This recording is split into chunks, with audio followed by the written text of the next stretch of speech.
Welcome back to our special edition of CEAT, and we have Katia Maxwell joining us. Katia, thanks so much for joining me. Oh, it's fantastic to be here. Well, you're a professor, you're a journalist, you're a mentor, you're a mother, you're a community member, and now community leader. Well, you have always been for a long time. Tell us about why you joined CEAT and what was the appeal to you? Uh, it was during a time, the conversation about CEAT took place during a time when there was an awful lot of horrible things happening in the States, worldwide. There was the incident in London where that family was run over. And so it just happened to come about at that period of time where I was feeling like I needed to be more active, that I was watching all of this stuff go down. And I wanted to step forward somehow in my community, and then CEAT landed in my lap, and I applied and was accepted. Interesting. There's one of the things that Chief Skinner has publicly stated a mandate of 30% of the police constables will be female by 2030. How is that going to be actionable?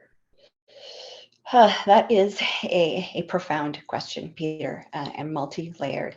Um, to get there, we have to really unpack what our police services board looks like, the actions that they need to do. What are our hiring practices? Do our hiring practices allow for that percentage to take place by 2030?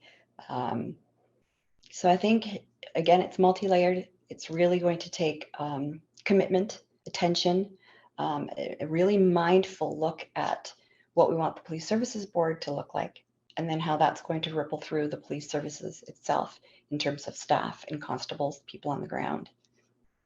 Right. Una and Aaron mentioned courageous conversations. I love that about CEAT, is having these courageous conversations. So here's another thought. We have 15 of the supervisors are male, and 5 of the police services board are male. And when I say that's 15 of 15 and 5 of 5. So what are your thoughts on that and how we can have these courageous conversations?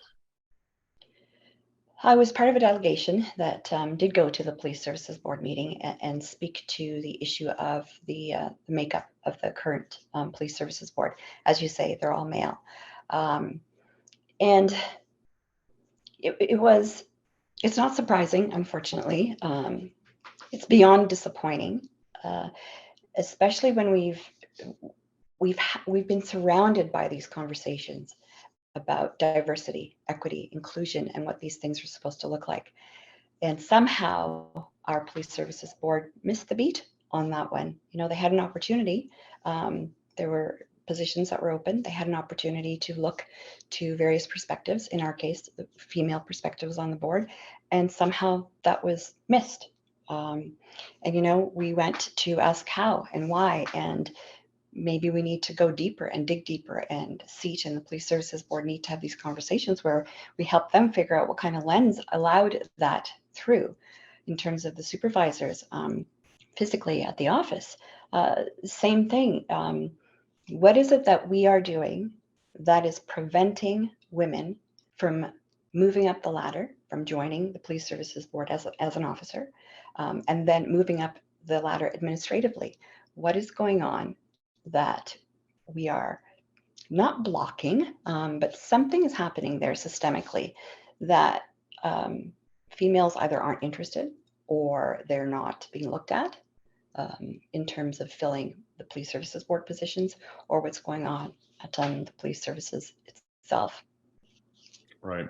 Katia, I know it's if you will, I think you're about 18 months, I said 15, whatever. It's a relatively new advisory board to the police. So I think everyone's trying to figure each other out. But how did you feel when you're not new at it, and then all of a sudden there's only a male contingent of the police services board? How did that as a committee feel that you're being heard?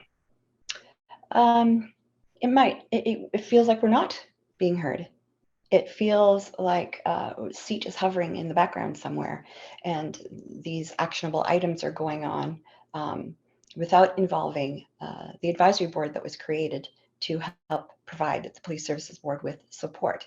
So there's this missing of opportunity, of potential, of seeking clarification from a group that can offer that clarification and that has been created to offer that clarification. It feels like somehow we've missed each other. Like, what is it, two boats in the night or whatever they say, whatever that proverb is, that something has happened. And we really do need to take a closer look at the Police Services Board, its commitment, what its future looks like, how it impacts the community, how it reflects on the community. And it's part of CEAT's responsibility to push back, ask those tough questions, and get people to start thinking about what's happening in our community. What would be one other thing that you're looking at that you wanted to part of the action see in the police services? It's like a broader comment, I guess. It's not just the Police Services Board and the police services themselves. As Stratford grows and becomes more diverse, it's really important that the Police Services Board and the police keep up with that, and that they are putting things in place to make sure that the board and the police reflect the changing face of what Stratford is looking like. And we're changing. We are more diverse.